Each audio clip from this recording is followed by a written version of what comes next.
அனைவருக்கும் நட்புலரி 2023 மிகவும் சிறப்பாக அமைவதற்காக எடுக்கப்பட்ட ஒரு புதிய முயற்சி. அது 2024 தொடர்ந்தது, 2025 தொடர்ந்தது.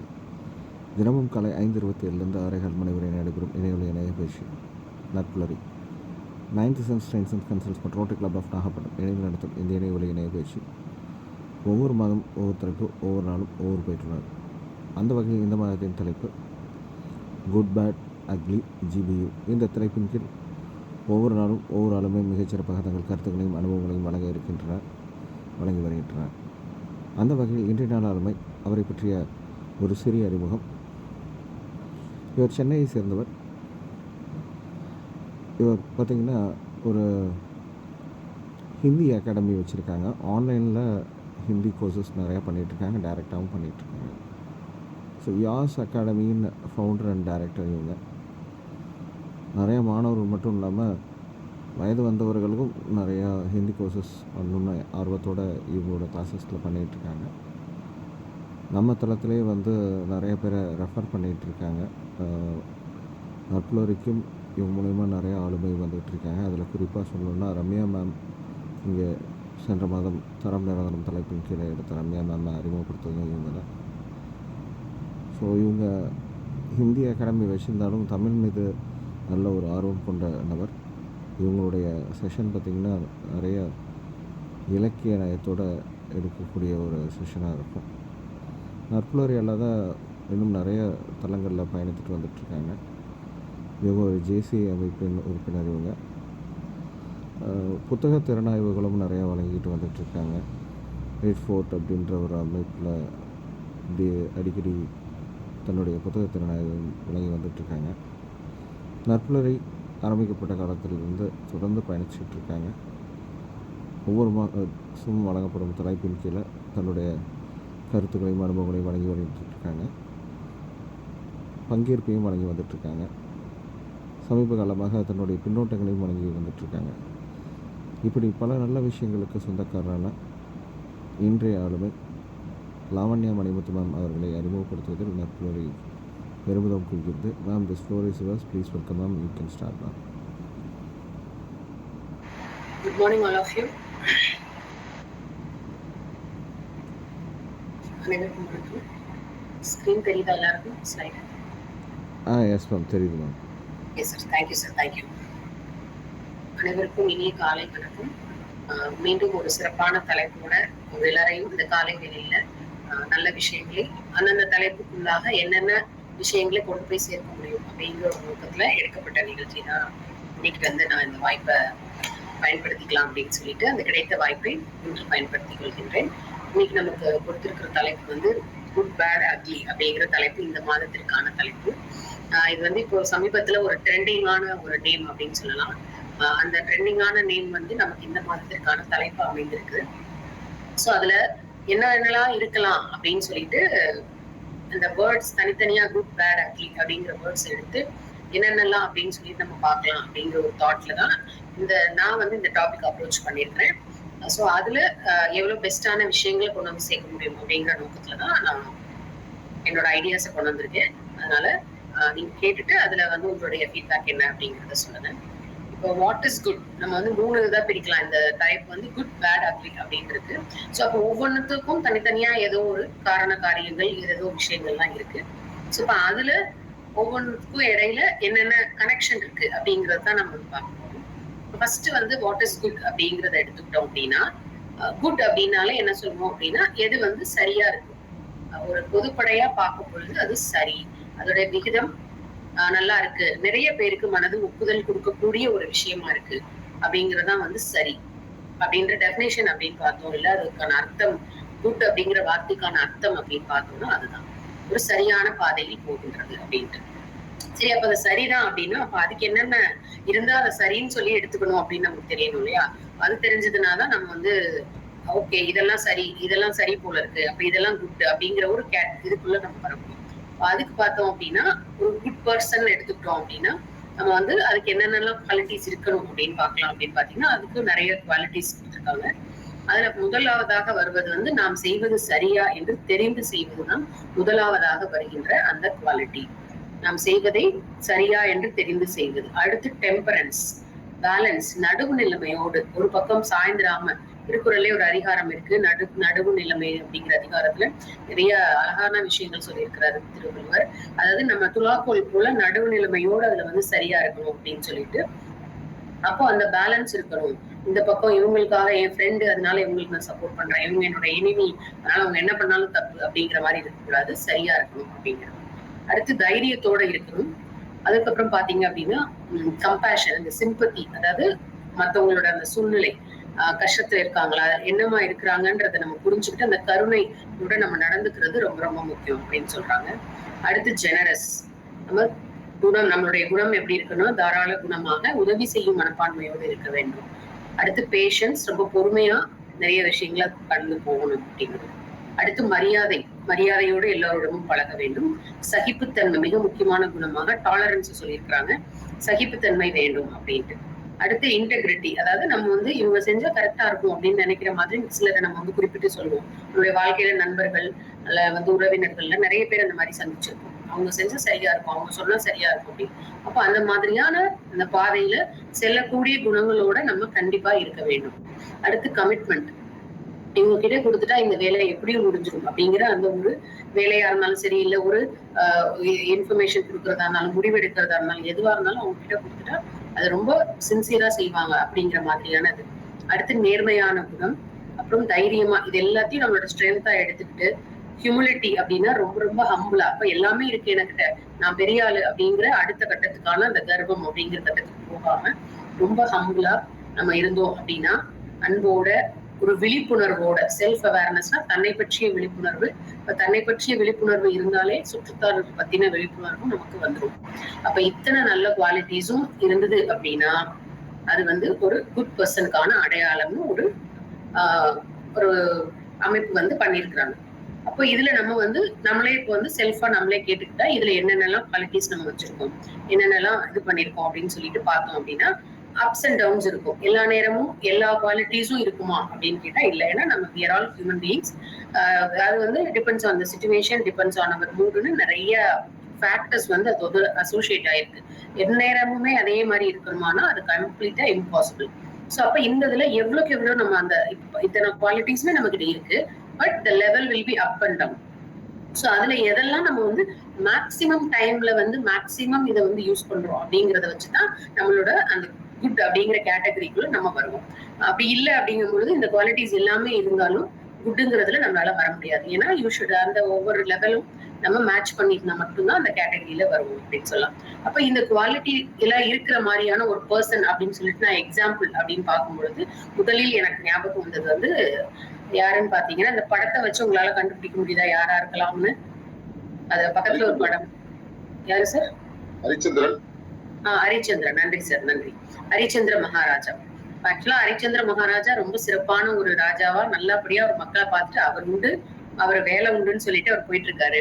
நான் விஸ்வாமித்திரருக்கும் வசிஷ்டருக்கும் நடந்த ஒரு போட்டியில நடுவுல ஹரிச்சந்திரனை கொண்டு வந்து அவர் வாய்மையோட இருக்கிற மாதிரி அவரை நான் ப்ரூஃப் பண்ணி காட்டுறேன்னு இவர் சொல்ல, அது எப்படி அப்படி ஒரு மனுஷனால இருக்க முடியும், நான் பாக்குறேன் அப்படின்னு சொல்லிட்டு அவர் கிளம்பி வர, கனவுல வந்து எனக்கு தானம் கொடுப்பதாக நீ சொன்னாய் அப்படின்னு சொல்லிட்டு வந்து இவர்கிட்ட கேட்ட, நாட்டையே தானம் கொடுப்பதா நீ சொன்ன அப்படின்னு சொல்லி இவர்கிட்ட வந்து விஸ்வாமித்திரர் கேட்கிறாரு ஹரிச்சந்திரன் கிட்ட.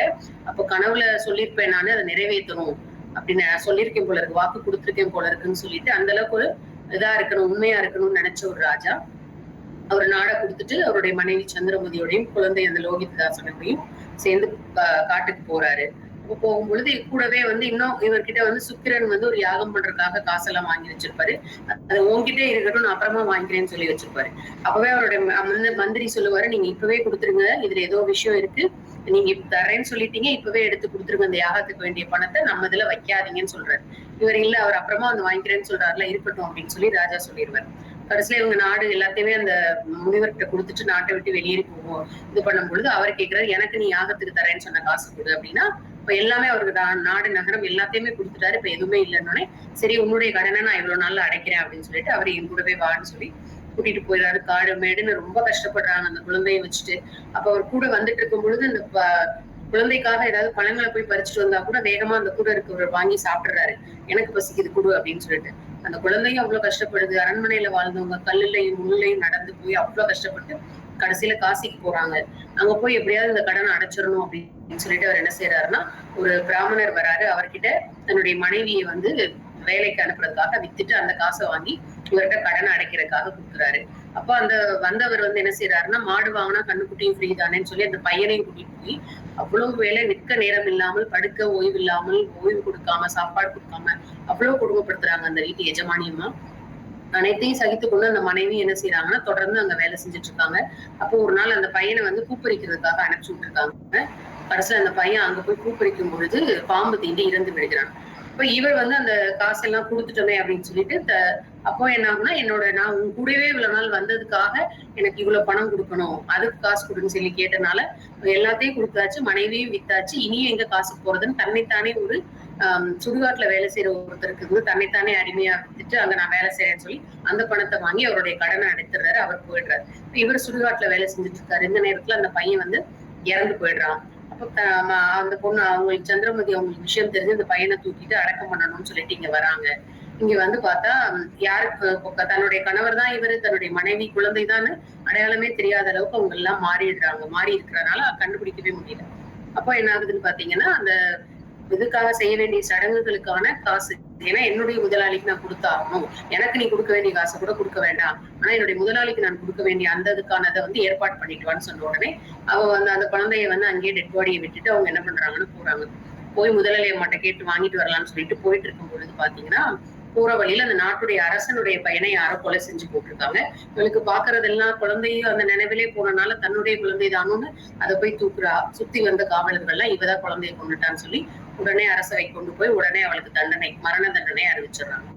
அப்ப மரண தண்டனை அறிவிச்சு திருப்பி எங்க வராங்கன்னு பார்த்தா, இந்த இவரு ஹரிச்சந்திரன் வந்து இதா வேலை செஞ்சுட்டு இருக்க அந்த காட்டுக்கு தான், சுடுகாட்டுக்கு தான் வராங்க அந்த மரண தண்டனை நிறைவேற்றுவதற்காக. அங்க வந்ததுக்கு அப்புறம் பாத்தீங்க அப்படின்னா, நிறைவேற்றணும் அப்படின்னு சொல்லிட்டு இது பண்ணிட்டு இருக்கும் பொழுதுதான் இவருக்கு அந்த காசு கொடுக்கவும் முடியல, சூழ்நிலை இப்படி ஆயிருது அப்படின்னு சொல்லும் பொழுது இவருடைய கண்களுக்கு வந்து அந்த பொண்ணுகிட்ட உன்கிட்ட எதுவுமே இல்லைன்னு சொல்றியே, உன்னோட இதுல வந்து அந்த தாலி தெரியுதுல, அதை கொடு அப்படின்னு சொல்றாரு. அப்போ அந்த தாலி வந்து என்ன அதுல ஒரு ஸ்பெஷாலிட்டி அப்படின்னு பாத்தீங்கன்னா, அந்த கணவருக்கு மட்டும்தான் அந்த தாலி வந்து கண்களுக்கு தெரியுமா. முதல்ல அந்த பெண்ணு சந்திரமதிக்கு வந்து அந்த சுயமரம் ஏற்பாடு பண்ணும்போதும் அவளுக்கு அவளுடைய அந்த கழுத்துல இருக்கிற அந்த யார் கண்களுக்கு தெரியுதோ அவர் தான் உங்களுக்கான மாப்பிள்ளை அப்படின்னே முடிவு பண்ணியிருப்பாங்க. அப்போ அந்த இது தெரிஞ்சோடனே இப்ப நீங்க தான் என்னுடைய கணவர் அப்படின்னு அவங்க 2 பேரும் இது பண்றாங்க. அப்போ இந்த மாதிரி சூழ்நிலை இருக்கு, என்ன செய்யறது, என்னை கொல்ல சொல்லி மன்னன் ஆணையிட்டு இருக்கான் அப்படின்னு சொல்லிட்டு இவர் தயங்குறாரு, என்னுடைய மனைவியை நான் எப்படி கொல்றதுன்னு. அப்ப அவங்க சொல்றாங்க, நீ நீதி தவறாம இருக்கணும், நீ என்ன செய்யற, உனக்கு கொடுத்த ஆணை நீ இதை செஞ்சிரு அப்படின்னு சொல்லிட்டு அந்த சூழ்நிலையும் தைரியமா சரின்னு சொல்றாங்க. அப்போ அவங்க வேகமா அந்த மரண தண்டனை நிறைவேற்றுவதற்கு அந்த வாளை ஓங்கி அவங்க இது பண்ண போறாங்க கழுத்துக்கிட்ட. அப்போ அதை அப்படியே தேவர்கள் எல்லாம் அப்படியே அந்த மாலையை மாத்தி அவங்க 2 பேரையும் ஆசீர்வாதம் பண்ணி, இவ்வளவு ஒரு இக்கட்டான சூழ்நிலையும் மாத்தி 2 பேரும் அந்த நீதி தவறாது உண்மையை மாத்தி சொல்லாம அவ்வளவுதான் கஷ்டப்படுறீங்க, உங்களை நாங்க ஆசீர்வதிக்கிறோம் அப்படின்னு சொல்லிட்டு அவங்கள வந்து ஆசீர்வதிச்சு திருப்பி அவங்களுக்கு எல்லாமே வாங்க சொர்க்கத்துக்கு போலான்னு கூப்பிடுறாங்க. அப்ப கூட பாத்தீங்கன்னா அவரு, நான் இல்ல என்னோட மக்களை விட்டுட்டு நான் வரமாட்டேன், நான் என் மக்களுக்காக போறேன்னா அப்பயும் சொல்றாங்க தேவர்கள், அவங்களோட நல்லது கெட்டதை வச்சுதான், பாவ புண்ணியத்தை வச்சுதான் அவங்களுக்கு வந்து சொர்க்கம் கிடைக்கும், நரகம் கிடைக்கும், எப்படி உன் மக்கள் எல்லாத்தையும் நீ கூட்டிட்டு போக முடியும் அப்படின்னு கேட்கிறாரு. அப்படின்னா நான் வரல, என்னோட இது எல்லாத்தையுமே நான் என்னுடைய மக்களுக்கே, நாட்டு மக்களுக்கே கொடுத்துட்டு அவங்களோடதான் இருக்க ஆசைப்படுறேன் அப்படின்னு சொல்றாரு. அவரோட புண்ணியம் அனைத்தையுமே அதை என்ன பண்றாருன்னா அவரோட நாட்டு மக்களுக்கு கொடுத்துறாரு. அவருடைய அந்த பெருந்தன்மையை எண்ணி, அவருடைய அந்த குணத்தை எண்ணி அவர்கள் எல்லாருமே அவங்களுக்கு கண்டிப்பா உங்களுக்கு மோட்சம்னு சொல்லி கூட்டிட்டு போற மாதிரி அந்த கதை வந்து நிறைவேறுது. இந்த பாடல் வந்து அந்த மாலையா எப்படி அது அவங்க கழுத்துல விழுகுதுங்கிறத குறிக்கின்ற அந்த பாடல் தான். நெறியின் அன்னை என்றனை விடா நிறைவற்கு உளதில் இறுகி இன்மை பெருகையில் எனின் இவள் இறுதி பெருக என்று வாழ் வீசினான். அதை சொல்லிட்டு அவர் வாழை வேகமா வீசுறாரு. பேரேதன் கழுத்தில் மறுமணத்திடு மாலையாய் வீழ்ந்து அவ்வடிவாள். அப்ப அது கூட ஒரு சந்தோஷமா தான் எடுத்துக்கிட்டு அந்த பெண் வந்து அப்படியே தயாரா இருக்கிறாங்க இறந்து போறதற்கு. ஆனா அவங்களுடைய உண்மை அவர்களுடைய உயிரை காப்பாற்றியது அப்படின்னு சொல்லி இது. அப்போ ஒரு குட் பர்சன் அப்படின்னாலே இன்னைக்கு வரைக்கும் நமக்கு சொன்ன உடனே ஞாபகத்துக்கு வருகின்ற ஒரு உதாரணம். அதனாலதான் இவருடைய கதையை படிச்ச உடனே காந்திஜியோருடைய மனசு மாறி திரும்ப அந்த நாடகம் போட்டாங்களா அவங்களோட ஊர்ல, காந்திஜியோட ஊர்ல. ஒரு நாள் போய் பார்த்துட்டு வந்திருக்காரு. திரும்ப திரும்ப அதை பார்க்கணும்னு உங்க அப்பா கிட்ட கேட்கும்பொழுது அவர் விடல. நீ போய் பார்க்க முடியாது. ஒரு தடவை பார்த்தாச்சுல்ல அப்படின்னு. ஆனா இவர் என்ன செய்வாரா, தன்னுடைய மனதுல அந்த நாடகம் முழுவதையும் திருப்பி திருப்பி போட்டு போட்டு போட்டு போட்டு பாக்குறாரு. காந்தியடிகள் அது அவருடைய மனசுல ஆழமா பதிஞ்சிருச்சு. அப்போ நம்ம எப்பவுமே வாய்மையோட இருக்கணும், உண்மையோட இருக்கணும், அதை என்னைக்குமே விட்டுறக்கூடாது அப்படிங்கிற ஒரு உறுதி எடுத்தாரு அப்படின்னு சொல்லிட்டு நம்ம சத்திய சோதனை புத்தகத்துல படிச்சு தெரிஞ்சுக்கலாம். சோ அப்படிப்பட்ட அந்த உண்மை நல்ல குணம் அப்படின்னாலே அதுல அந்த உண்மை எல்லாமே வந்து வருது. எல்லாமே இது எல்லாத்துக்குள்ளயுமே அந்த உண்மை அப்படிங்கிற ட்ரூத்ன்ற வேர்ட் அதுல இல்லாட்டி கூட இதுக்குள்ள பாத்தீங்கன்னா எல்லா இடத்துலயுமே அந்த ட்ரூத் அப்படிங்கிற விஷயம் highlighted quality in all, default quality in all the list of points அப்படின்னு தான் சொல்லணும்.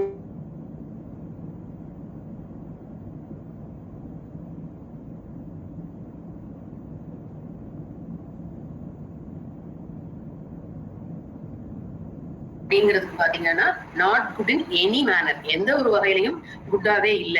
ஒரு ஒரு ஒரு கொடூரமான மனது நிலை கொண்டு வராங்க. சரி, இதுக்கு குவாலிட்டிஸ்ன்னு சொல்லிட்டு நம்ம எடுத்தோம் அப்படின்னா அதுக்கு பாத்தீங்கன்னா லிஸ்ட் வந்துச்சு.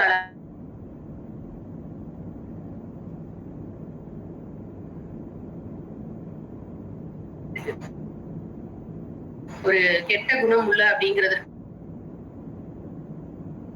பாத்தீங்கன்னா டெபினிஷன்ஸ் ஏராளம். அந்த குணங்கள் ஏன்னா அந்த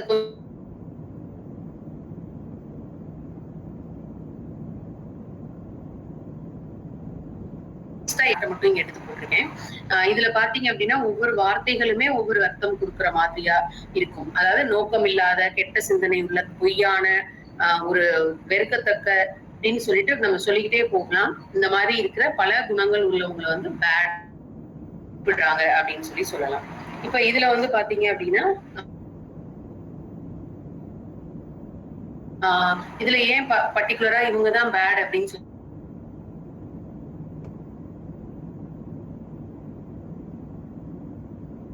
நம்மளும் அந்த குவாலிட்டிஸ்ல நிறைய விஷயங்களை பொசஸ் பண்ணிருக்கோம். டிபெண்ட்ஸ் ஆன் த அகைன் திருப்பி சொன்ன மாதிரி குட்டுக்கு எப்படி depends on the situation, depends on the person, depends on த இது எல்லாமே சொல்றோமோ அதே போல இங்கேயும் வந்து depends on the situation, depends on the person எல்லாமே பொறுத்து நம்மளுக்கிட்ட வந்து நிறைய அந்த வேரியேஷன்ஸ் ஆஃப் பேட் குவாலிட்டிஸ் வந்து இருக்கு. அப்போ இதுல எல்லாருமே மனிதர்கள் அப்படிங்கறதுனால எல்லாருமே எல்லா கேட்டகரியிலயுமே தான் வருவோம். ஆனா அப்பப்போ நம்மளுடைய விகிதங்கள் அந்த எந்த இதுக்கு வந்து அதிகமான இது கொடுக்குறோம்ன்றதுதான் வேறுபட்டு நம்ம நிற்கிறோம் அப்படின்னு தான் சொல்லணும்.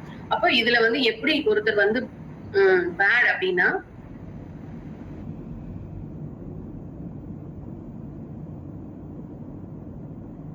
குழந்தைகள்கிட்ட வந்து ஒரு சாக்லேட் எடுத்துக்கோ அப்படின்னு சொல்லிட்டு டேபிள்ல வச்சிடுறாங்க. குழந்தைகள் அழகா ஒவ்வொரு குழந்தைங்களா வந்து எடுக்குது. எடுக்கும்போது ஒவ்வொரு குழந்தைங்க என்ன பண்ணுதுன்னா அதாவது ஒரு சில குழந்தைகள் 2 எடுத்துட்டு போகுது, ஒரு சில குழந்தைகள் 3 சாக்லேட் எடுத்துட்டு போகுது, எல்லாமே பண்றாங்க.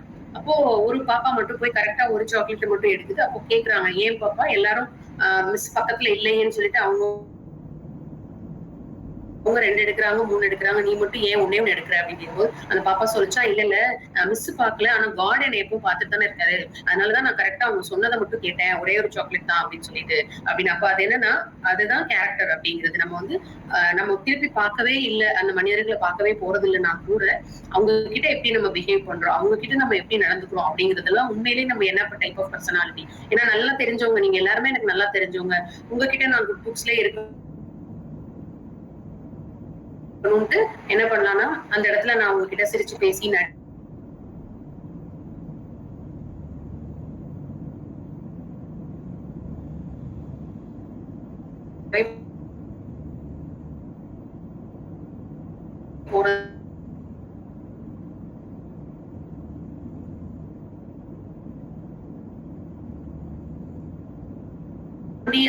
அந்த பர்டிகுலர் ஒர்க்ல இருக்கிறவங்க வந்து எவ்வளவு விஷயங்களை கடந்து அவங்க எல்லாம் போறாங்க.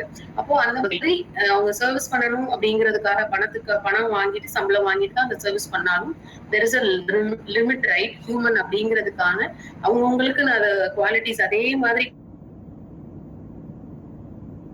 அதே மாதிரி பேட் அதே மாதிரி எல்லா குவாலிட்டிஸ் உள்ள ஒரு ஹியூமன் பீயிங் தான். அப்போ யார் நமக்கு அந்த ரைட்ஸ் கொடுத்தாங்க? அவங்க கிட்ட நம்ம அப்படி பிஹேவ் பண்றதுக்கு, அவங்க அப்படி ட்ரீட் பண்றதுக்கு நிறைய நேரங்கள்ல பேருந்துல எல்லாம் பாத்தீங்கன்னா ஒரு நாள வந்து பாத்தீங்கன்னா அப்படி ஒரு சாதாரணமா இறங்க போறப்போ ஒருத்தர் வேகமா முந்திட்டு இறங்கினாருன்றதுக்கு ஒரு லேடிக்கும் ஒரு ஜென்னுக்கு நான் போன பஸ்ல சண்டை வந்து கீழே இறங்கி அவங்களோட வாக்குவாதம் நிறுத்தவே இல்லை, தொடர்ந்து நடந்து கடைசியில அந்த அந்த ஐயா என்ன பண்ணாருன்னா கோவமா அந்த பெண்ணை அடிச்சுட்டாரு. அந்த அளவுக்கு அந்த வாக்குவாதம் முற்றி அப்படி ஒரு கட்டுக்கடங்காத கோபம் அவருக்கு அந்த 2 செகண்ட்ல கீழே இறங்கிறதுக்குள்ள நடந்த சண்டையில பஸ் கிளம்புறதுக்குள்ள இவ்வளவு விஷயங்களும் நடந்து முடியுது. அப்ப பாத்துக்கோங்க, யாருன்னே தெரியல, அவங்க அந்த பக்கம் போறாங்க, இவங்க இந்த பக்கம் போறாங்க அந்த பேருந்து நிறுத்தத்துல இருந்து. ஆனா சம்பந்தமே இல்லாதவங்க அந்த 1 செகண்ட் இறங்குறதுல வந்த சண்டை இருக்கும்.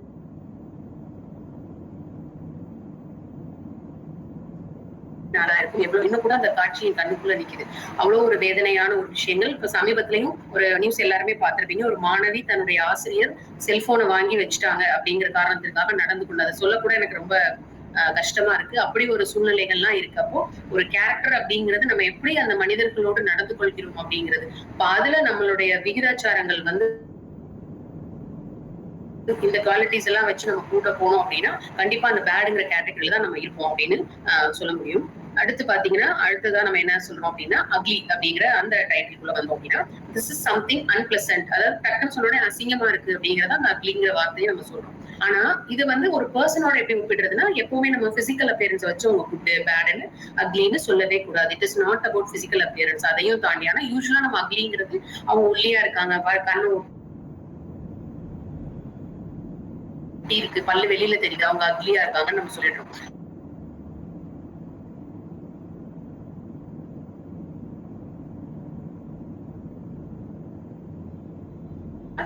இதுலயும் again we have a question mark. யாரெல்லாம் அக்லிங்கிறது இப்போ இருக்கிற சூழ்நிலையில கண்டுபிடிக்கவே முடியாது.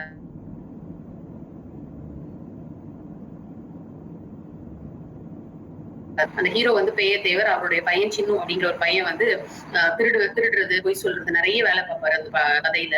அவன் வந்து வெளியூர் நடைய, அதாவது என்னன்னா திருட போறவங்க என்ன செய்வாங்களா உள்ளூர் நடைய நடப்பாங்களாம். இப்ப கான்பிடென்டா இது என் ஊரு அப்படின்னு சொல்லிட்டு இங்க கல் இருக்கு, இங்க மேடு இருக்கு, இங்க பள்ளம் இருக்குன்னு தைரியமா நடந்து போவாங்க.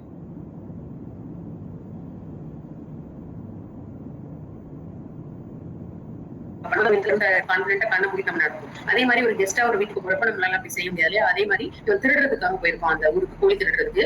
ஆனா வெளியூரில் உள்ளூர் நடை நடந்தான் அப்படின்னு சொல்லிட்டு ஒரு வார்த்தை வரும்.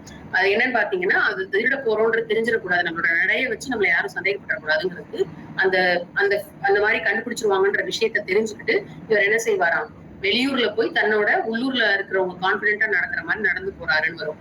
அப்போ அப்பியரன்ஸ் வச்சு நம்ம சொல்லிட முடியுமா இவன் வந்து குட் பேடு அக்லிங்கிறத சொல்லிடவே முடியாது. ஏன்னா அவங்க உள்ளுக்குள்ள இருக்கிற விஷயங்கள் டிஃப்ரெண்டா இருக்கு. சோ அதை நம்ம புரிஞ்சுக்கணும். இப்ப அதுக்கான குவாலிட்டிஸ் அப்படின்னு சொல்லி பார்த்தோம் அப்படின்னா இது நிறைய கம் அக்ராஸ் பண்ணிருக்கலாம் நம்ம லைஃப்ல. அதுல வந்து பாத்தீங்கன்னா மெயினா இவங்க வந்து என்ன செய்வாங்க அப்படின்னா மற்றவர்களுடைய தோல்வியை ரசிக்கக்கூடிய மனப்பான்மை உள்ளவங்களா இருப்பாங்க. அது வந்து அவங்களுக்கு ரொம்ப பிடித்தமான ஒரு விஷயமா இருக்கும். அதை கேட்கும் பொழுது அவங்களுக்கு பெரிய ஆனந்தம் இருக்கும். அடுத்து பாத்தீங்கன்னா they're emotional vampires with PhD in manipulation.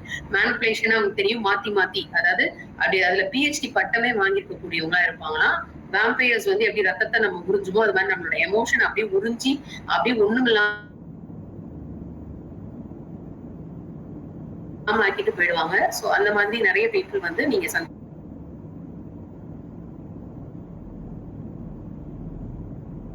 இந்த விஷயத்த வந்து அவையில மாட்டிடுச்சுப்பா, அதை வச்சு செய்யறான் அப்படின்ற மாதிரி சான்ஸ் கிடைச்சா போதும். அதுக்கு என்னென்ன பண்ணி அந்த சூழ்நிலையில அவங்களோட பெஸ்டா இருக்கணும்னு நம்மளுக்காண்டி அவங்களோட இன்டெலிஜென்ஸ் அவ்வளவு யூஸ் பண்ணுவாங்களாம்.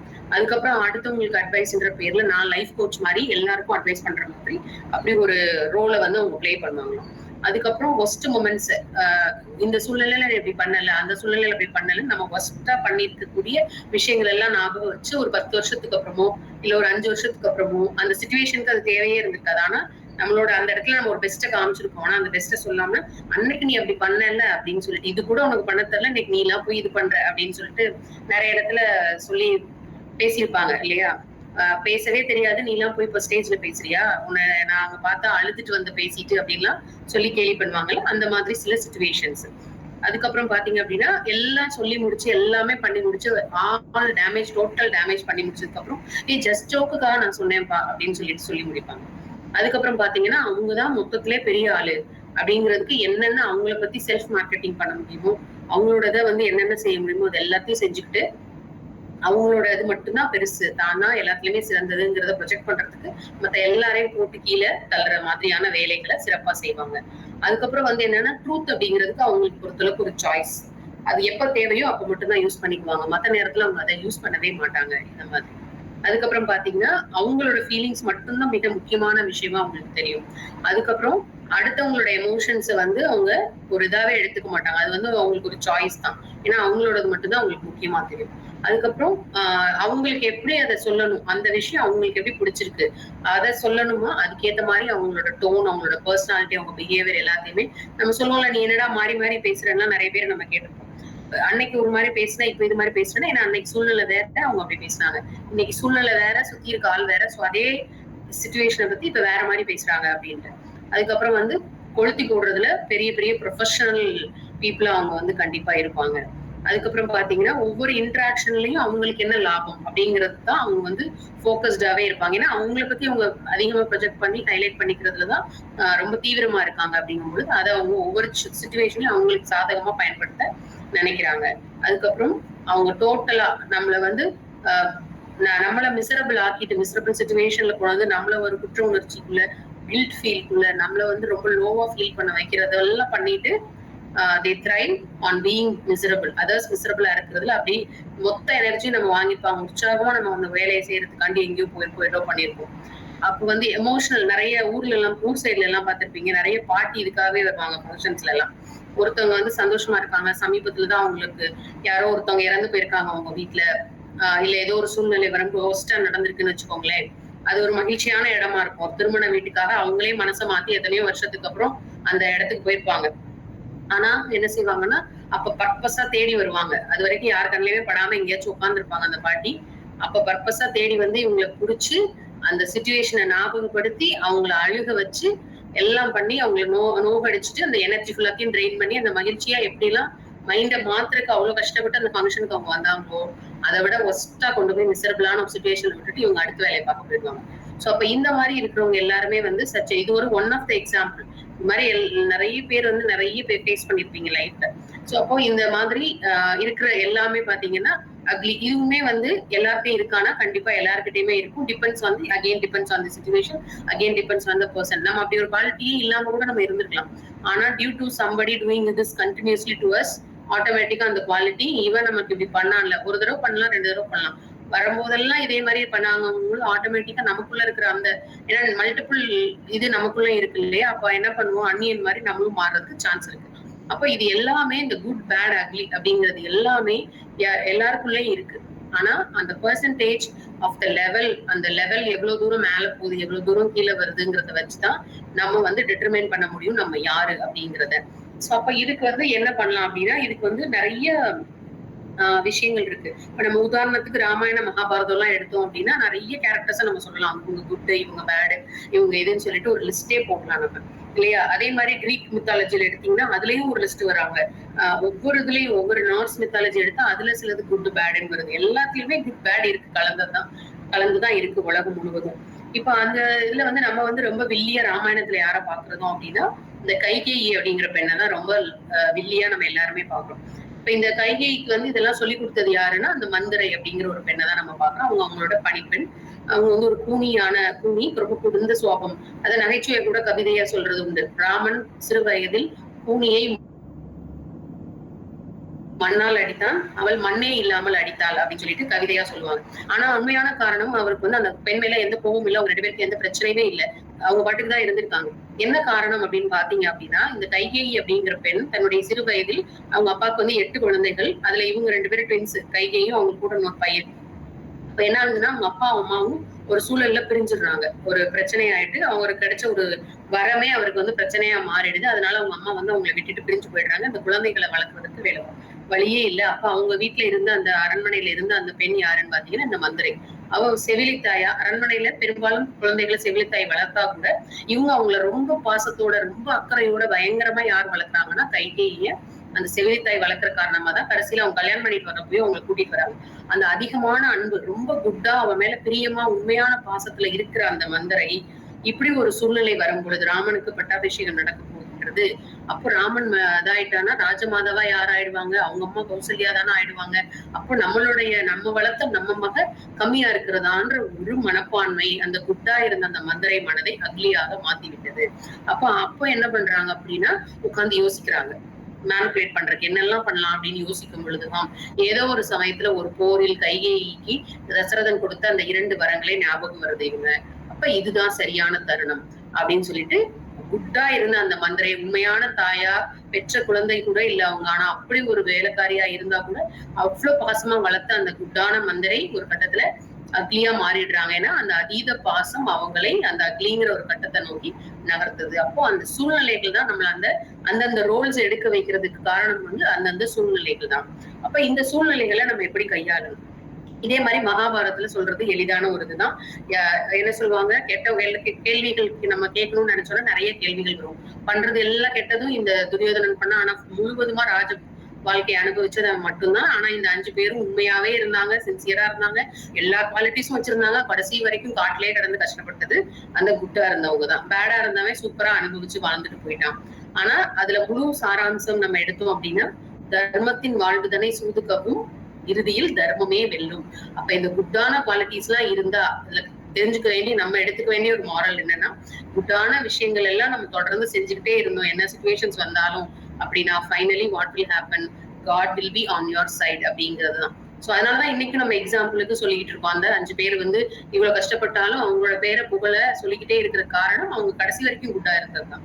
சோ அப்ப இதெல்லாம் நம்ம செய்யணும். இந்த குட் பேட் அக்லி இருக்கு, ஆனா நம்ம இந்த குட்லே இருக்கணும் அப்படின்னா என்ன பண்ணணும் அப்படின்னா, இதுக்கு என்னன்னா எந்த கெடுதல் எந்த இதுவுமே அகைன் இதுல சொன்ன மாதிரி தீதும் நன்றும் பிறர் தரவாரான்னு கண்ணீர் பூன்ற சொன்ன வரிகள் தான். நம்ம மத்தவங்க கொடுக்கல நமக்கு எந்த தீதும் இதுவும், அந்த சிச்சுவேஷனை நம்ம எப்படி ரியாக்ட் பண்றோம் அப்படிங்கறத பொறுத்துதான் நம்மளுடைய நல்லது வெளியே வருதா, நம்மளுடைய கெட்டது வெளியே வருதா, இல்ல அந்த அக்லியான முகம் வெளியே வருதா அப்படிங்கறத தெரிய வருது. அப்போ இதுக்கு ஒரே ஒரு தீர்வு யாருக்கிட்ட இருக்குன்னா நம்ம கிட்டதான் இருக்கு.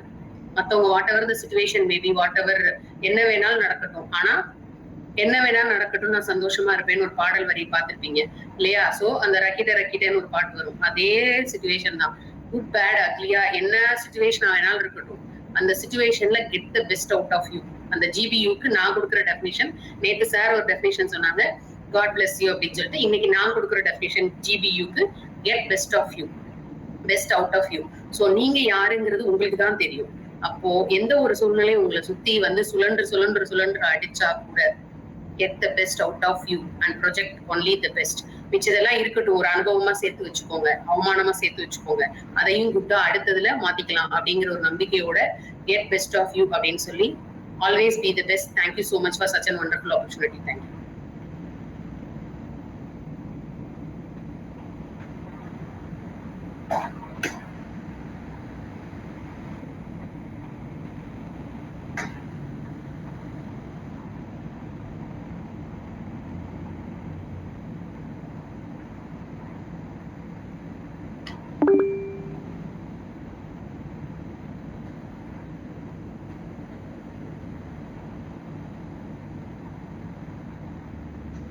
Sir founder sir.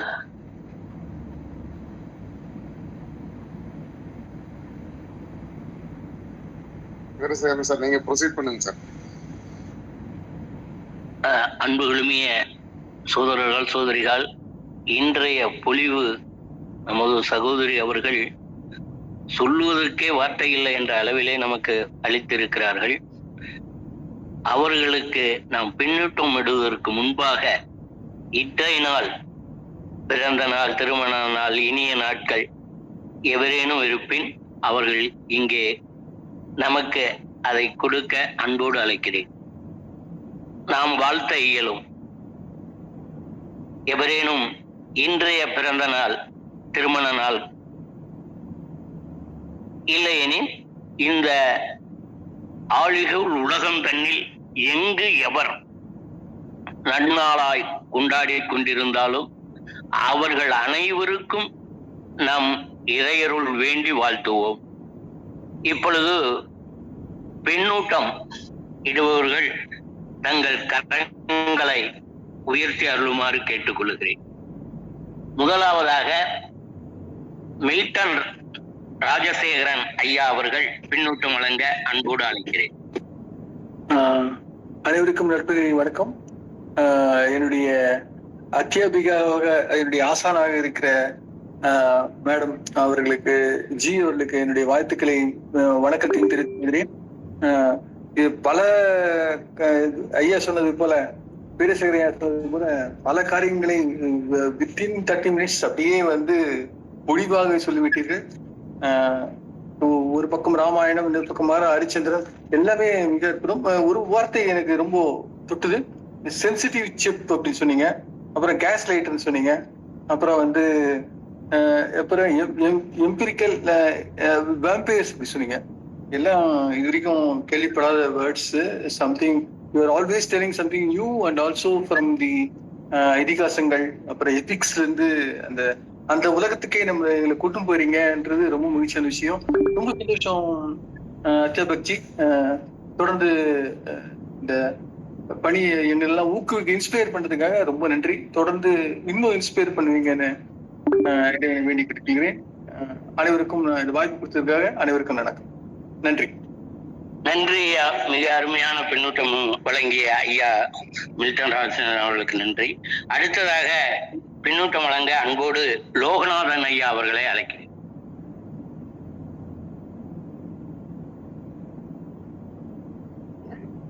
அனைவருக்கும் இனிய நற்பொழுதை காலை வணக்கம்.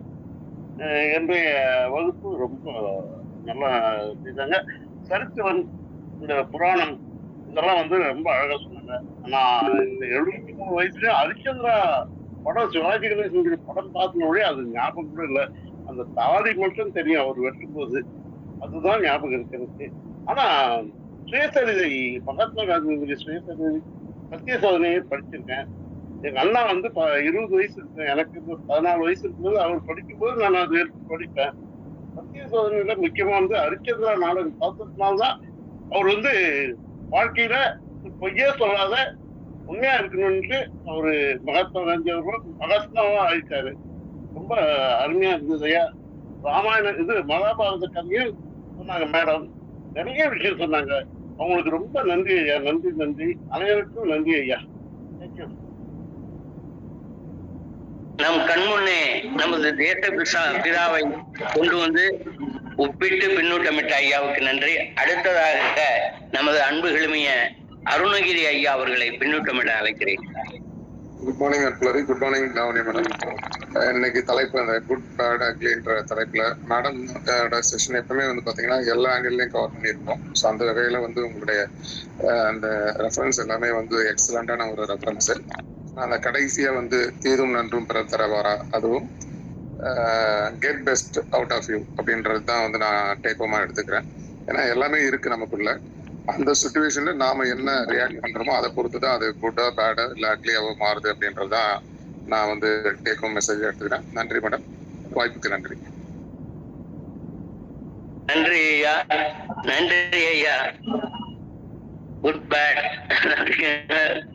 அருமையான பின்னூட்டமே ஐயா அவர்கள் வந்திருக்கிறார்கள். அடுத்ததாக நம்மோடு இளமையோடு பயணிக்கின்ற ஐயா அவர்கள் தாமோதரன் ஐயா அவர்களை பின்னூட்டமிட அன்போடு அழைக்கிறேன். ஐயா அவர்களுக்கு எப்படி காலை வணக்கம். இன்று மறந்து போன ஒரு கதையை நினைவூட்டி குட் பேட் என்ற பொருள்களையும் அதில் விளங்க வைத்த நன்றி. ஹரிச்சந்திரன் கதையை நீண்ட வருடங்கள் ஆகிவிட்டது. அதை கேட்டு அதற்கும் மறந்து போயிருக்கும், அதை நிறைவூட்டி பெற்றிருக்கிறது. அதே போல மந்தரையின் சூழ்ச்சியாலே ராமாயணத்தின் கதையே மாறிவிட்டது. அதே போல குட் பேட் இந்த இரண்டிற்கும் 2 புராணங்களை நீங்கள் எடுத்து வைத்ததற்கு மிக்க நன்றி மேடம். இது நான் கூட நினைத்தேன், குட் பேட் என்ற ஒரு தலைப்பில் எப்படி பேசுவது என்று சிறப்பான முறையில் 2வது நாளில் வகுப்பெடுத்து அனைவருக்கும் மகிழ்ச்சியை ஏற்படுத்தியதற்கு மிக்க நன்றி. குட் என்ற ஒரு வார்த்தையை சொல்லி அம்மாவர்களுக்கு நன்றியை தெரிவித்துக் கொள்வேன். நன்றி, வணக்கம்.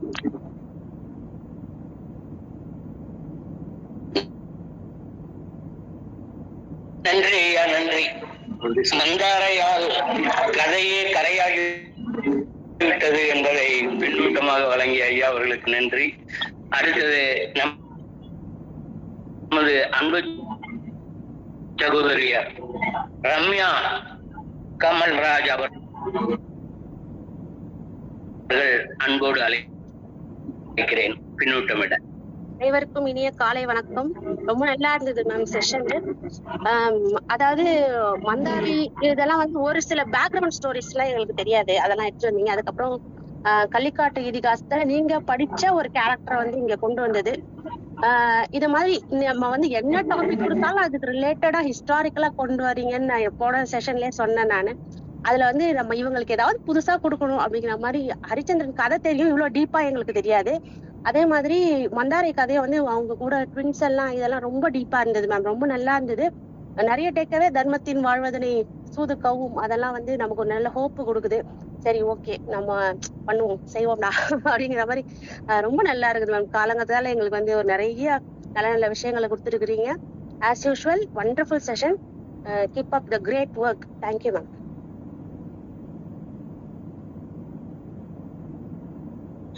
சகோதரர் அவர்களுக்கு மிக்க நன்றி. தர்மத்தின் வாழ்வுதனை சூது கப்பினாலும் இறுதியாக தர்மமே வெல்லுங்கிறத பின்னூட்டமா இருக்காங்க. அடுத்தது நாம் அவளுடன் எதிர்பார்த்து கொண்டிருக்கின்ற ஹீலர் ஐயா அவர்கள் டிவிஆர் அவர்களுடைய பின்னூட்டத்தை விளைகிறேன். வருக ஐயா, தருக. அனைவருக்கும் காலை வணக்கம்.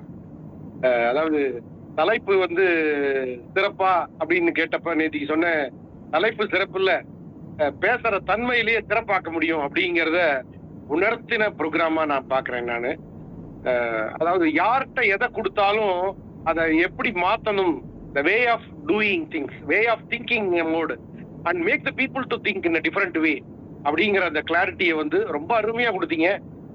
என்னோட HR மேனேஜர் வந்து ஒரு மேனேஜர் ஒருத்தர் பாக்குறதுக்குலாம் ரொம்ப பிரமாதமா அட்ராக்டிவெல்லாம் இருக்க மாட்டார். மெட்ராஸ்ல இருந்தாரு, பொன்னுசாமின்னு பேரு, இன்னைக்கும் ஞாபகம் இருக்கு. டிஆர்பி இந்த இதை படிச்சிருப்பா நீங்க அப்படிம்பாரு. Post graduate diploma labour administration வருதுப்பா, 2 years கோர்ஸ், கரஸ்பாண்டன்ஸ் தான் படிச்சுட்டு என்கிட்ட கொடுத்துட்டு அவ்வளவுதான், இதுக்கு படிக்கிறதுக்கு காசு இல்ல அது இதெல்லாம் பேசிட்டு இருக்காத, முடிச்சுட்டு என்கிட்ட சர்டிபிகேட்டை மட்டும் கொடு, ஐ வில் ரீஇம்பர்ஸ் இட். அதாவது அந்த மனிதனுக்குள்ள இருக்கக்கூடிய அடுத்தவர்களை உற்சாகப்படுத்தி உத்வேகப்படுத்தணுங்கிற அப்ப அவர்கிட்ட இருக்கக்கூடிய அந்த வெளி அப்பியரன்ஸ் ஒரு பெரிய விஷயமே இல்லை அப்படிங்கிற தன்மையை வந்து கொண்டு வர முடியும்.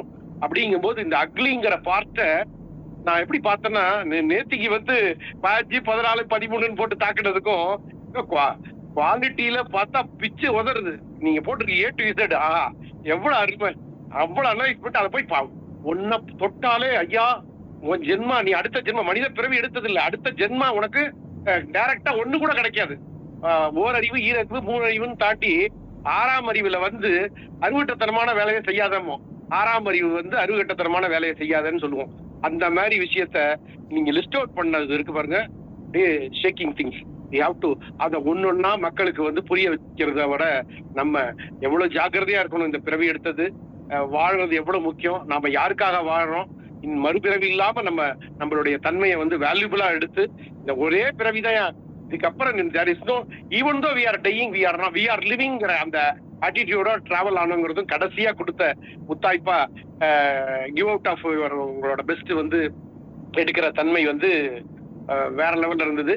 ஸோ இந்த குட் பேட் பெஸ்ட்ங்கிற தன்மையை நான் இங்க பார்க்க முடியுது. அக்லியிலேயே வந்து இவ்வளவு தூரம் அசிங்கமா நம்ம ஒருத்தர் பார்க்க வேண்டியது இல்லை, அவருக்குள்ள இருக்கக்கூடிய நல்ல குவாலிட்டியையும் ஒரு ஆளை பார்த்துட்டு முடிவு பண்ணாம இந்த தன்மைக்குள்ள நம்ம டிராவல் ஆகணுங்கிறத, அந்த குவாலிட்டி ஆஃப் அ பர்சன்ங்கிற வார்த்தையும் இந்த குவாலிட்டி ஆஃப் அந்த ட்ரையட்ஸ் போட்டிருந்தீங்க, ரொம்ப அருமையா இருந்தது. எக்ஸலண்ட் மேடம், வாழ்க பல்லாண்டு. சில பேர் இந்த போருக்கு வந்துட்டே இருக்கணும், அந்த தாட் ப்ராசஸ மாத்திக்கிட்டே இருக்கணும். மாத்தும் போது நம்மளோட அந்த டைட்டில் கொடுக்கற தன்மை இருக்கு பாருங்க. இங்க பேசுற 30 நாள்ல பேசுறத அடுத்த மாசம் ஜூன் மாசம் 1 வைக்கும் போது வைக்கிற டைட்டிலே வேற லெவல்ல இருக்கு. சூப்பர் சூப்பர், வாழ்த்துக்கள், வாழ்க பல்லாண்டு.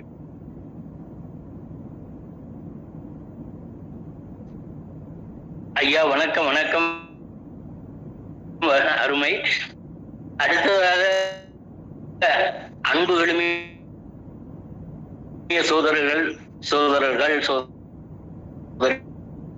உங்கள் அனைவரையும் அன்போடு வேண்டுகிறேன். எனது சிறிய பின்னூட்டத்தை இட உங்கள் அனுமதியை வேண்டுகிறேன், தொடர்கிறேன். இறைவன் சில நேரத்தில் நமக்கு ஐயா சொன்ன மாதிரி பல வியப்புகளை ஏற்படுத்துவாரு. இன்னைக்கு எனது வாழ்க்கையில காலையில ஒரு ஸ்கிரீன்ஷாட் எடுத்து நமது ஃபவுண்டர் ஐயா அவர்களுக்கு அனுப்பி இருக்கிறேன்.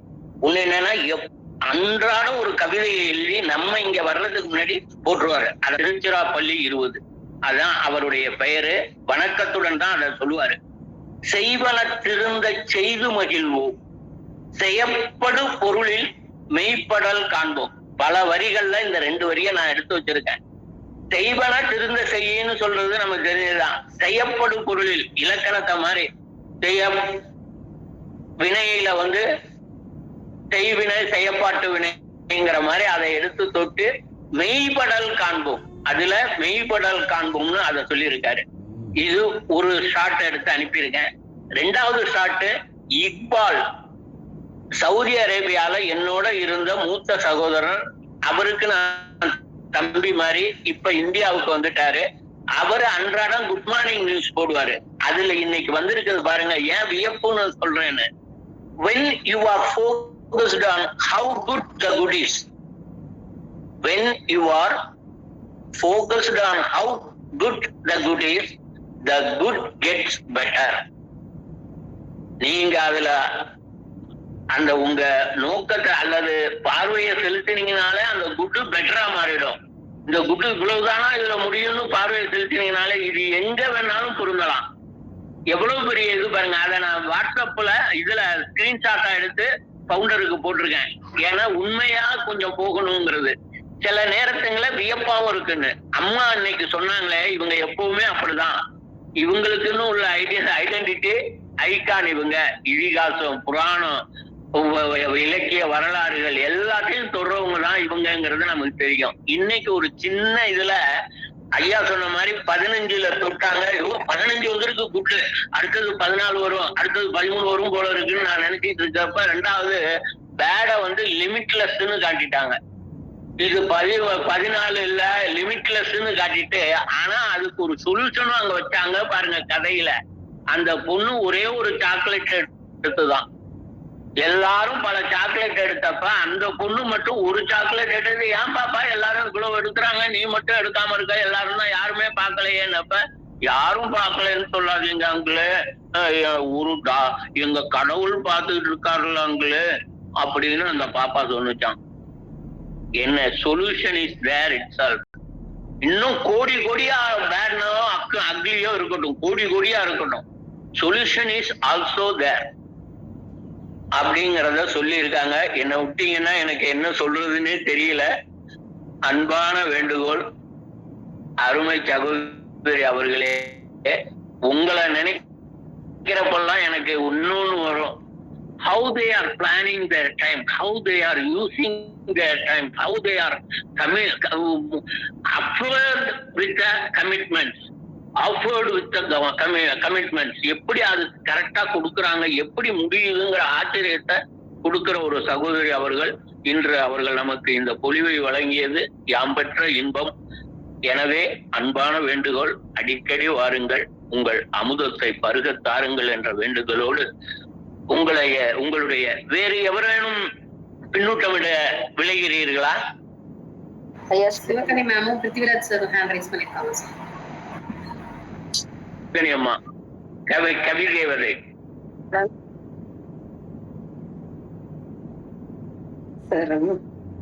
நல்லா இருந்துச்சு செஷனு. அதாவது எல்லாரும் சொன்ன மாதிரி ஃபர்ஸ்ட் ஸ்லைடு பிரசன்டேஷன் ரொம்ப அழகா போட்டிருந்தீங்க குட்டுக்கு. அதுக்கப்புறம் பேர்டுக்கு என்னடா பாக்ஸ்குள்ள போட்டிருக்காங்கன்னு பார்த்தா A to Z வரைக்கும் நிறைய இது போட்டிருந்தீங்க. இவ்வளவு விஷயம் இருக்கா பேர்டுக்கு அப்படின்னு சொல்லிட்டு யோசிச்சுட்டு இருந்தேன் நானு. அதுக்கப்புறம் அக்லியும் ரொம்ப அழகா காமிச்சிங்க.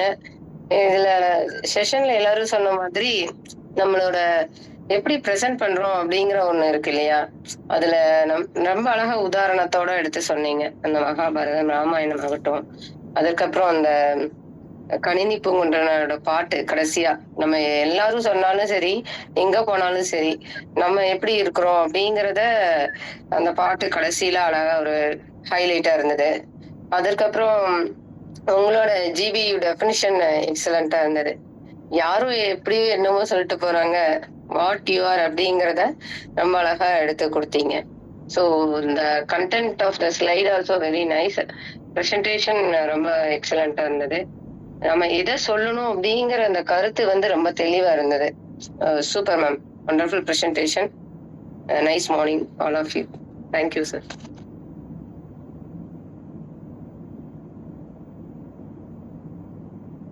அடுத்ததாக இவர் பெயர் பிரதிநிதி ராஜன் என்று கூறலாமா என்று நான் எண்ணுவதுண்டு.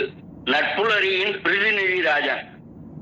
ஆனால் பிருதிவிராஜன் என்று பெயராக இருந்தாலும் பிரதிநிதி ராஜன் என்று அழைக்கலாம் என்ற அன்பு சகோதரர்கள் பின்னூட்டமிட அழைக்கிறேன். நட்புலரியோட அன்பு வந்து ஒரு பக்கம் இருந்ததுன்னா, ஐயா வீரசேகரன் ஐயாவோட அன்பு வந்து பாத்தீங்கன்னா அது ஒருபடி மேல அடிக்கும். அவங்களுடைய அன்பு அதாவது ஒரு குரல்ல வந்து ஒரு சின்ன தாக்கம், ஒரு சின்ன சரடு இருந்தா கூட கண்டுபிடிச்சிருவாங்க ஏதோ பிரச்சனையில இருக்காங்க அப்படின்னு சொல்லிட்டு. அந்த ஒரு மைனூட்டான விஷயத்தையும் கண்டுபிடிச்சு சொல்றது இல்ல வீரசேகரன் ஐயா. கண்டிகர் வந்து வீரசேகரன் ஐயா தான், நம்ம வேற யாரையும் சொல்ல முடியாது. அதனாலதான் நான் அடிக்கடி அவங்கள வந்து ரொம்ப ஒரு என்ன சொல்றது, நான் சொல்லுவேன் இல்லையா, என்னோட தந்தை ஸ்தானத்துல சார வச்சிருக்கிறேன் அப்படின்னு யோசிக்கிறதுக்கான காரணம் அதுதான். இன்னொரு பெரிய விஷயம் என்னன்னு கேட்டீங்கன்னா, குழந்தை மாதிரி மனசுல உள்ளதை டப்புன்னு சொல்லிடுவாங்க, அதுக்கப்புறம் தான் அவங்க யோசிப்பாங்க. அந்த மாதிரி கரெக்ட். அது அந்த குழந்தைத்தனம்ங்கிறது வாழ்க்கையில கடவுள் நமக்கு கொடுத்த ரொம்ப குட் குவாலிட்டி அப்படின்னு நான் சொல்லுவேன். நான் எப்பவுமே இந்த பெஸ்ட் குவாலிட்டிங்கிறது அதுதான். ஸோ ஒரு குழந்தைய சுத்தி எப்படி நிறைய பேர் இருக்காங்களோ அதே மாதிரி இந்த பிஹேவியர் இருக்கிறவங்க சுத்தி நிறைய பேர் இருப்பாங்க.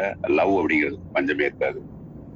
என்னடா பின்னோட்டம் மலங்க வந்துட்டு வேற ஏதோ புதுசா ஒரு செஷன் போயிட்டு இருக்காங்க நினைக்காதீங்க, சாரி ஃப்ரெண்ட்ஸ்.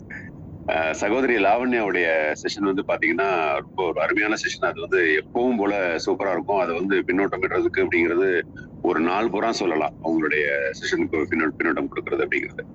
அதுக்கு முன்னாடி சகோதரியுடைய கேரக்டர் நம்ம பார்த்துக்கணும். சகோதரி வந்து பாத்தீங்கன்னா ரொம்ப அருமையான ஒரு கேரக்டர். சிங்க பெண்ணு நம்ம சொல்றோம் அப்படின்னா, ஒரு சிங்கம் வந்து தொடர்ந்து போராடிட்டே இருக்கும் அப்படிங்கிற மாதிரி கேரக்டர் அவங்க. தன்னை சுத்தி என்ன நடந்துட்டு இருக்கு, என்ன ஆப்பர்ச்சுனிட்டிஸ் இருக்கு, எப்படி போயிட்டு இருக்காங்க மக்கள், வேற என்ன எப்படி பெட்டரா பண்ணலாம் அப்படிங்கிற எண்ணம் தொடர்ந்து அவங்களுக்கு இருந்துட்டே இருக்கும். லேர்னிங் அப்படிங்கிறது it is a continuous process. விவேகானந்தர் சொல்லக்கூடிய ஒரு கருத்து. அது வந்து சகோதரி வந்து தொடர்ந்து அவங்க இது பண்ணிட்டு இருக்காங்க. இல்லைன்னா அவங்க சக்சஸ் அப்படிங்கிறத வாழ்க்கையில வந்து அவங்க ஃபேஸ் பண்ண முடியாது. இன்றைய காலகட்டத்துல வந்து ஆண் போராடி வெற்றி பெறுறது அப்படிங்கிறது ஒரு பக்கம் இருந்துட்டாலும், அதை விட 10 மடங்கு போராடினா தான் பெண் அந்த இடத்துக்கு வர முடியும். இன்னைக்கு சொசைட்டி அப்படித்தான் இருக்கு. பெண்களை இழிவுபடுத்தும் சமுதாயமா அப்படின்னு கேட்டா கண்டிப்பா இன்னைக்கும் அப்படிதான் இருக்கு. வெளியில வந்து தெரியலன்னா கூட மனசோரமா வந்து அந்த எண்ணங்கள் இருக்கு. சமுதாயத்துல வந்து ரொம்ப இன்னமும் ஒடுக்கப்பட்டு தான் இருக்காங்க அப்படின்றது. அதையும் தாண்டி ஒரு சகோதரி நிக்கிறாங்க அப்படின்னா பெரிய விஷயம். நிறைய நான் சகோதரிட்ட கொஞ்ச நாள் பேசியிருக்கேன். கொஞ்ச நாளைக்கு முன்னாடி ஒரு ஃபோன் பண்ணியிருந்தாங்க. ஒரு ட்ரைனிங் தான் எப்படி போயிட்டு இருக்கும் அப்படிங்கிறத பத்தி ஜென்ரலா பேசணும். அப்ப நான் கோயம்புத்தூர்ல இருந்த டைம் ஞாபகம் இருக்கு. அவங்க வார்த்தையில இருந்த ஆழம், அந்த வார்த்தையில இருந்த ஒரு ட்ரைனிங் அப்படிங்கிற ஃபீல்ட்ல சாதிக்கணும் அப்படிங்கிற ஒரு எண்ணம், ஒரு அதெல்லாம் வந்து நம்ம பார்க்கும்போது ரொம்ப அருமையான ஒரு எண்ணத்தை உடையவங்க. அதனால ஒரு டாபிக் அப்படின்னு கொடுத்துட்டோம்னா, நான் ஏற்கனவே சொல்லியிருக்கேன், நட்புல ஒரு டாபிக் எடுத்து சும்மா ஜஸ்ட் லைக் தட் அப்புறம் என்ன சொல்றது அப்படின்னு சொல்லிட்டு நிறைய பேர் உருட்டுறத நம்ம பார்த்துருப்போம். ஒரு 15 நிமிஷம் உருட்டிட்டே போயிடுவாங்க. நமக்கே கடுப்பாயிடும். நான் நிறைய டைம் இடையில எதிர்த்து போயிருக்கேன். நான் ஃபீட்பேக்கும் கொடுக்காம ஒண்ணு கொடுக்காம எதிர்த்து போயிருக்கேன். நமக்கு ரொம்ப கடுப்பாயிரும். இப்ப நம்மள வேலை இல்லாம தான் உட்காந்துருக்கோமா அப்படிங்கிற மாதிரி ஆயிடும். ஆள் ரொம்ப பெரிய ஆளா இருப்பாங்க. நம்மளை கூட்டு வந்துட்டாங்க, எப்படியும் கமர்ஷியல் ஒண்ணும் கிடையாது, நம்ம வந்து நம்மளை திருப்பி அவங்க கூப்பிட்டாலும் சரி கூப்பிட்டாலும் சரி நம்ம சும்மா ஊட்டி வைப்போமே அப்படின்னு சொல்லிட்டு ஊட்டி வைக்கிறது. இதுதான் இருக்கிறதுலே இந்த ஒஸ்ட் கேரக்டர் அப்படிங்கிறது. இதுதான். நான் என்னுடைய டைம் நான் வேஸ்ட் பண்ணலாம், யாரையும் கேட்க தேவையில்லை. ஆனா என்ன நம்பி ஒரு 20 பேர் அந்த பக்கம் உட்காந்துருக்கான், 2 பேர் இருக்கட்டும், ஒருத்தன் கூட இருக்கட்டும் அந்த பக்கம், அவன் டைம் வேஸ்ட் பண்றதுக்கு எனக்கு எந்த விதத்துல அதிகாரம் அருகது கிடையாது. இது மக்களுக்கு புரியுறது இல்லை. ஆனா சகோதரியோட செஷன் வந்து பாத்தீங்கன்னா இலக்கியம் காப்பியங்கள்ல இருந்து எல்லாரும் மறந்த சில கதைகளை எடுத்து கொண்டாந்து நிப்பாட்டுவாங்க. நம்ம பார்க்கும்போது இதாயிரும். அதுல அவங்க சொல்லக்கூடிய கதைகள், அந்த உதாரணங்கள் கேட்கும்போது கண்ணுல தண்ணி வராது, இதயத்துல தண்ணி வரும். அந்த மாதிரி ஒரு இதயத்துல தண்ணி வரும். அதே மாதிரி சந்தோஷம் அப்படின்னாலும் இதயபூர்வமா ஒரு சந்தோஷம் அனுபவிக்க முடியும். அதுதான் சகோதரியுடைய குவாலிட்டி. நான் அடிக்கடி நினைப்பேன், நிறைய இலக்கியங்கள் புராணத்துல இருந்து கொண்டாந்து உதாரணங்கள் கொடுக்கணும் அப்படின்னு சொல்லிட்டு. பாயிண்ட் நம்பர் 1, அதை உட்காந்து ப்ரிப்பேர் பண்ணணும். ஜஸ்ட் லைக் தட் வந்துடாது. கதைகள் மேலோட்டமா தெரியும், ரொம்ப டீப்பா அந்த கேரக்டர் வச்சு சொல்றது அப்படிங்கிறது மிகப்பெரிய விஷயம். அது சகோதரி ரொம்ப சிறப்பா பண்ணிட்டு இருக்காங்க. அவங்களுடைய இந்த கேரக்டர், இந்த பிஹேவியர், இந்த பண்பு அப்படிங்கிறது இந்த சமுதாயத்துக்கு ரொம்ப ரொம்ப ரொம்ப ரொம்ப ரொம்ப ரொம்ப தேவை. இன்னைக்கு சமுதாயம் மறந்து டிராவல் பண்ணிட்டு இருக்கக்கூடிய ஒரு விஷயம். அதை நம்ம பண்ணும்போது ரொம்ப சிறப்பான ஒரு குவாலிட்டிஸ் நம்ம எதிர்பார்க்க முடியும் சொசைட்டில. இடையில ஒரு சகோதரி பின்னூட்டம் விடும்போது கூட சொன்னாங்க, ரம்யா நினைக்கிறேன், என்னுடைய நினைவுகள் சரியா இருந்தா. எனக்கு ஹரிச்சந்திர கதை தெரியும், ஆனா இவ்வளவு டீப்பா தெரியாதுன்னு சொன்னாங்க. எக்ஸாக்ட்லி அதுதான் உண்மை. ஈவன் நல்ல ஏஜ் ஆனவங்களுக்கு கூட அந்த கதையெல்லாமே தெரியும். பட் அதை திருப்பி அசை போடும்போது நான் ஹரிச்சந்திர கதை நிறைய இடத்துல பாக்குறதுக்கு அவாய்ட் பண்ணிட்டு போயிருக்கேன். ஏன்னா நமக்கு அந்த அளவுக்கு மனசுல தைரியம் இல்லை அப்படின்னு சொல்லிட்டு. நான் எப்பவுமே அதுல எல்லாருக்குமே ஒரு நிறைய பிளான் பண்ணி பார்ப்போம். அந்த இடத்துல நம்மளை வச்சு பார்ப்போம், நம்ம இருந்தா என்ன பண்ணிருப்போம். சான்ஸே இல்லடா, அதுல வாய்ப்பே இல்லை, ஓடான்ட்டு தூக்கி போட்டு போயிட்டே இருப்போம் அப்படிங்கிற ஒரு எண்ணம் நமக்கு வந்துட்டே இருக்கும். அப்படி ஒரு சராசரி மனிதனா நான் பார்க்கும்போது இதுக்கெல்லாம் உண்மையிலேயே பெரிய மனசு வேணும்டா அப்படின்னு நம்ம நினைப்போம். அது அது அப்படிதான் நம்ம அதை சொல்றதுக்கு இந்த பீரியட கொடுத்தா போயிட்டே இருக்குன்னு வச்சுக்கோங்களேன். ரொம்ப அருமையான விளக்கங்கள் சகோதரி. குட் பேட் அக்லியில இவ்வளவு சூப்பரா பண்ண முடியுமா அப்படின்ட்டு நிறைய பேர் யோசிச்சுட்டு இருப்பாங்க. அடுத்து வர்றவங்களுக்கு பொறுப்பு ரொம்ப அதிகமா கொடுத்துருக்கீங்க, இதை விட இன்னும் பெட்டரா பண்ணுடா அப்படின்னு ஒரு லைனை போட்டிருக்கீங்க. இதுக்கு மேலதான் யாராவது ஒர்க் பண்ணுங்கடான்னு அர்த்தம். அதுக்கு தேங்க்யூ சோ மச். நிறைய ஒர்க் பண்ணிருக்கீங்க, வாழ்த்துக்கள். தொடர்ந்து முன்னேறுங்க, அடிச்சு மேல வாங்க. வாழ்த்துக்கள் சகோதரி. Thank you so much. நட்புலரி. வீரசேகரன் சார் ரொம்ப ரொம்ப நன்றி சார். நன்றி நன்றி. நான் கொஞ்சம் வெளியில டிராவல் பண்ணிட்டு இருந்தேன் சார், சிக்னல் கிடைக்குமான்னு எனக்கு டவுட். நான் என்னடா ரொம்ப நேரம் அமைதியா இருக்கேன், யாரையுமே காணாம அப்படின்னு நினைச்சிட்டு இருந்தேன். டக்குன்னு நீங்க எடுத்துட்டீங்க. அருணகிரி சார் நீங்களே பண்ணுங்க சார் அப்படின்னு உங்களுக்கு சப்போர்ட் பண்ணாங்க. Thank you so much Veerasekaran sir. இது எப்பவுமே நான் வீரசேகரன் சார் மட்டும் சொல்லல, எல்லாருமே ரெடியா இருக்க. நட்புல டக்கு நம்ம சான்ஸ் எடுத்துக்கணும், விட்டுறக்கூடாது. அதுதான் வேற ஒண்ணு. தேங்க்யூ சோ மச் ஐயா. தேங்க்யூ நட்புலரி. நன்றி நன்றி நன்றி நன்றி. இருவேறு கருத்துக்களை ரொம்ப அருமையா சொல்லியிருக்காங்க ராஜன் ஐயா அவர்கள்.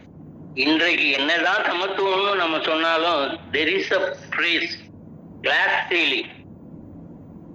glass ceilingங்கிறது ஒரு கண்ணாடி மேல மூடிய போட்டு வச்சிருக்க மாதிரி இந்த பெண்களுக்கு கொடுக்கிற அடிமைத்தனத்தை உலகம் பூரா இன்னும் ஏதோ ஒரு வகையில இருக்கு. அதை நம்ம யோசிச்சோம்னா அதை மாற்றுறதுக்கு முயல முடியும், முயற்சி செய்துகிட்டே இருக்கலாம் அப்படிங்கிறதுக்கு. ரெண்டாவது, ஹரிச்சந்திர புராணம் இன்றும் நிலைப்பதற்கு காரணம் என்னங்கிறது. ஜஸ்பார்தட்ட சரி மாத்திக்கோன்னு அவர் மாற்றிக்காம இருந்ததுனாலதான் இன்னும் அவரு மாறாமல் நிற்கிறாருங்கிற மிகப்பெரிய செய்தியை நம்ம கொடுத்திருக்காங்க. இதன் பிறகு இன்றும் காலத்தை கருதி அம்மா அவர்களை ஏற்புரை வழங்கும்படி அன்போடு அழைக்கிறேன். ரொம்ப ரொம்ப நன்றி சார். சிறப்பா எல்லாரும் என்னோட ஃபீட்பேக்கும் எனக்கு ரொம்ப சாட்டிஸ்ஃபைங்கா இருக்கு. ஏன்னா என்னன்னா, அந்த நம்ம சில வேல்யூஸ் நம்ம கூட இருந்துட்டே இருந்திருக்கு. நம்ம சின்ன பிள்ளைல இருக்கும்போது கண்டிப்பா எல்லாரும் இந்த கதைகளை கேட்டுதான் வளர்ந்துருப்போம். ஆனா இப்ப கால ஓட்டத்துல குளோபலைசேஷன், நிறைய நிறைய புதிய புதிய இண்டஸ்ட்ரீஸ், நிறைய கான்செப்ட்ஸ் எல்லாம் நம்மளா இருக்க விடாம மாத்திருச்சு. ஆக்சுவலா சொல்ல போனா நம்ம அப்படிதான் இருந்தோம் கட்டத்துல.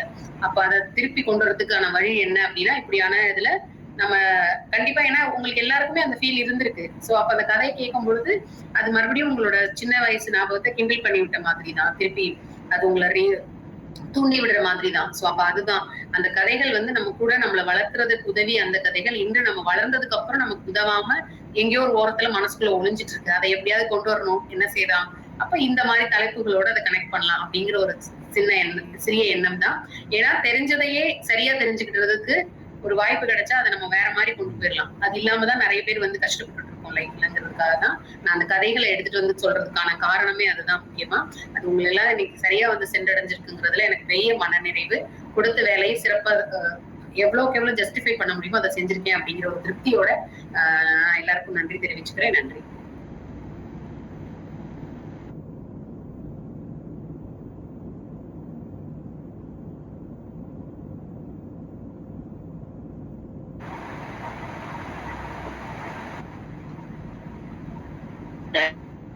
நன்றி அம்மா.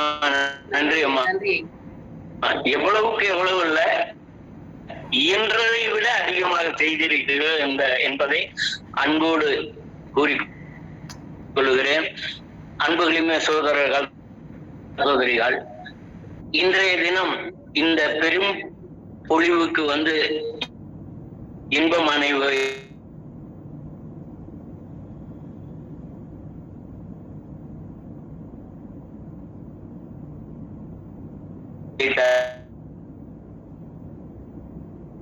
வாய்ஸ் ரொம்ப பிரேக் ஆகுது சார்.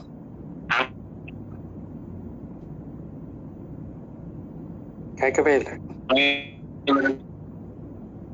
வீரசேகரன் ஐயா, சிக்னல் வீக்கா இருக்கு. வர இயலாமல் பேசுறது கேட்க மாட்டேங்குது. தனது பணி நிமித்தமாக வர இயலாமல்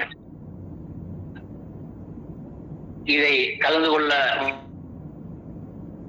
வாய்ப்பின்றி இருந்த அன்பு சகோதரர்கள் அனைவருக்கும் வந்து கால நிமித்தமாக சேர்த்து நன்றியுரையினை நாம் ஒரு பொழிவினை கேட்ட வேண்டுதலோடு அன்புகள் அமுத ஊற்றை தாருங்கள். நன்றி நன்றி நன்றி. நாளை மீண்டும் சந்திப்போம். நன்றி. மிக்க நன்றி சார். இந்த செஷனை எடுத்ததுக்கு உங்களுக்கு என்னுடைய வாழ்த்துக்களை தெரிவித்துக் கொள்கிறேன். நன்றி, வணக்கம். Thank you, sir. Thank you all. Thank you. Thank you all. கேட்கல என்ன? Thank you, thank you. Let us meet tomorrow. Let us all meet tomorrow. கேக்குதா? Fine, fine, fine. கிளியரா கேக்குது சார். கிளியரா கேக்குது. Thank you, thank you, thank you. Let us all meet tomorrow. Thank you, sir. Thank you, sir. Thank you.